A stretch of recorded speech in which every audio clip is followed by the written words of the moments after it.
Welcome, listeners, to another episode of the Chris Talk Show. And this is breaking news. Let's get into it.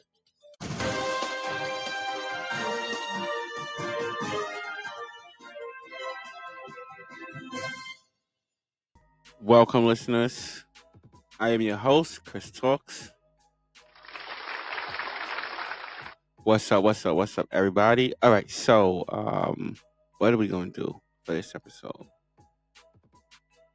All right, so this episode is about the oldest lady in the U.S. dies at 115. 115? Really? Wait, what? That's like up there. You know, you think she was here for World War II or World War One? You think she was here for one of them? I don't know.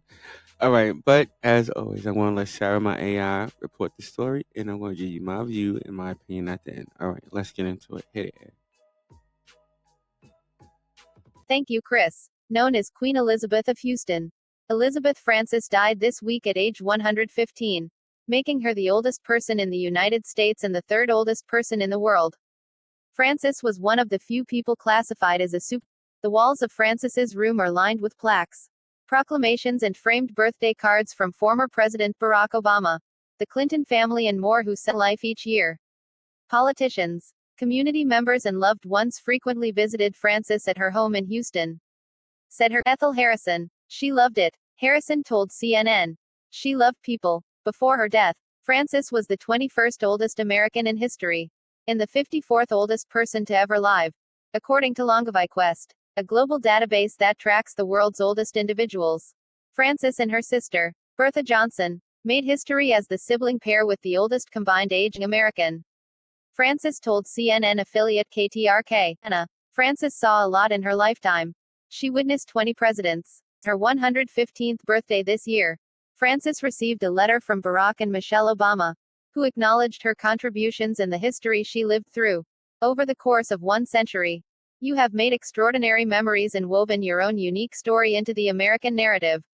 The letter said, you are part of a generation who summoned the compassion and strength to guide our country through some of our greatest challenges and experienced loss early in her life when her mother died in 1920. She was then moved to Galveston, Texas, where she was raised by her aunt. Her other 5 siblings were split up to different homes. In 1928, Frances gave birth to Dorothy Williams, her only child, and raised her as a single mother. Her life was spent looking after others, working at her church and running a coffee shop at TV station KTRK for over 20 years. Houston was home for most of her life.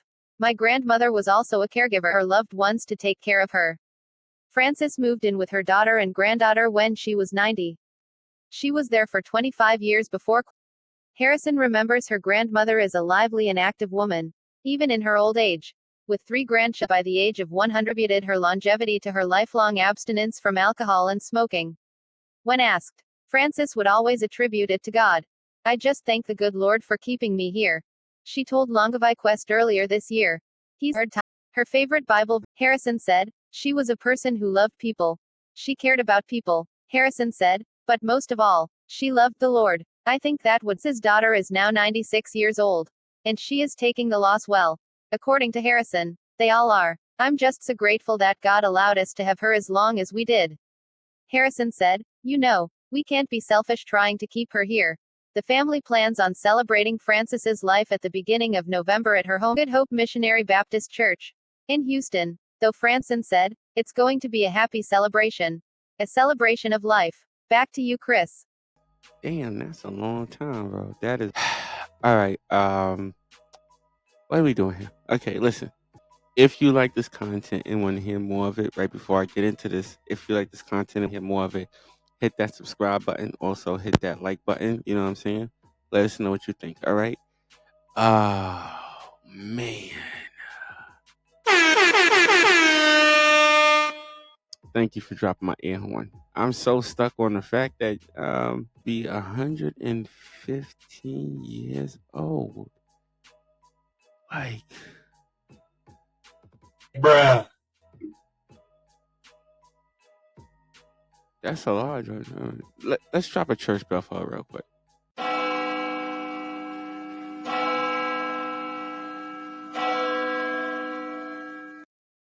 I don't know how much I could say about this because apparently to the family, um, she died, well, passed on, loving life.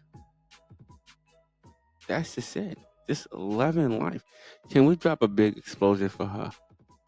For let's just drop. Let's just give it up. Let's just drop one. Drop one for me, please.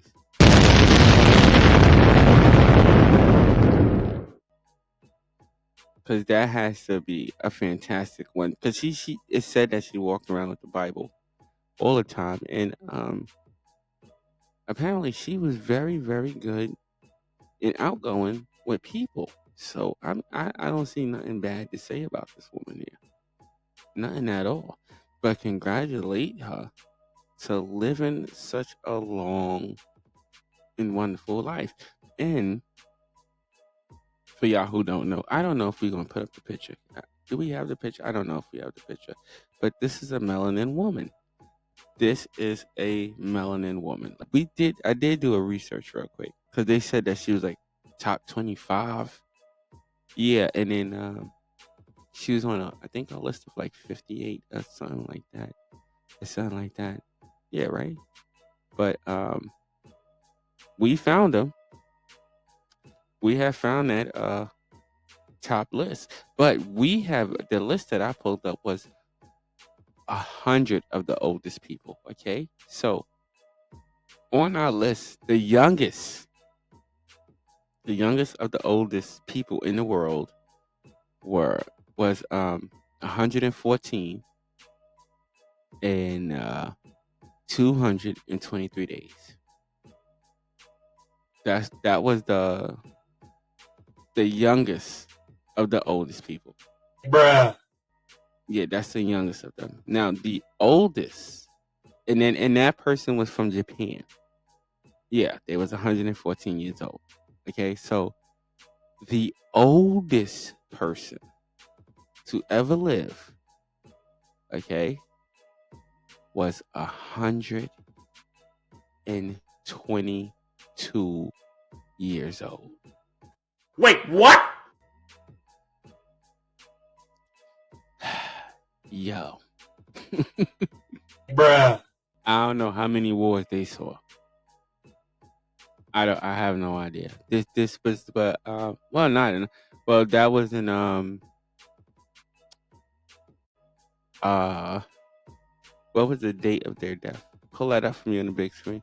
That was back in 1997. Okay, so that was back in 1997, August 1997, and they was 122 years old in 164 days, and they were from France. Bruh. I know I wouldn't even want to live that long, like 100 and I mean, come on. Bruh. I mean, come on. But it's a good thing that she was surrounded by family members. And I'm glad the family members showed up and they said her oldest daughter. But she only had one daughter. Bruh. I mean, hey, listen, maybe that was part of her surviving this long. Only having one daughter, because kids are, yeah, I'm gonna be real. Kids are a headache, bro. Bruh. Just being real. Just being real. They are headache. Trust me. I have many of them. They are headache.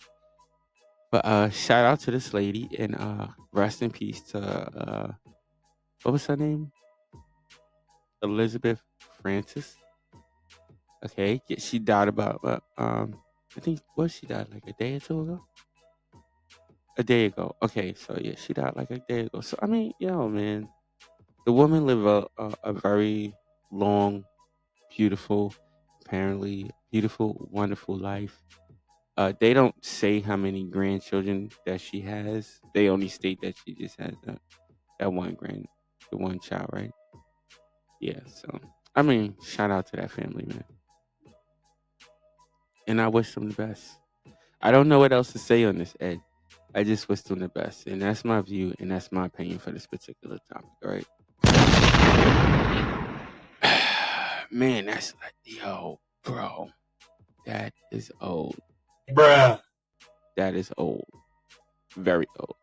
All right, listen, I want to thank all my listeners for tuning in. You could be anywhere else in the world, but you are here with me. Also, check us out on all of our other social media platforms. Check us out.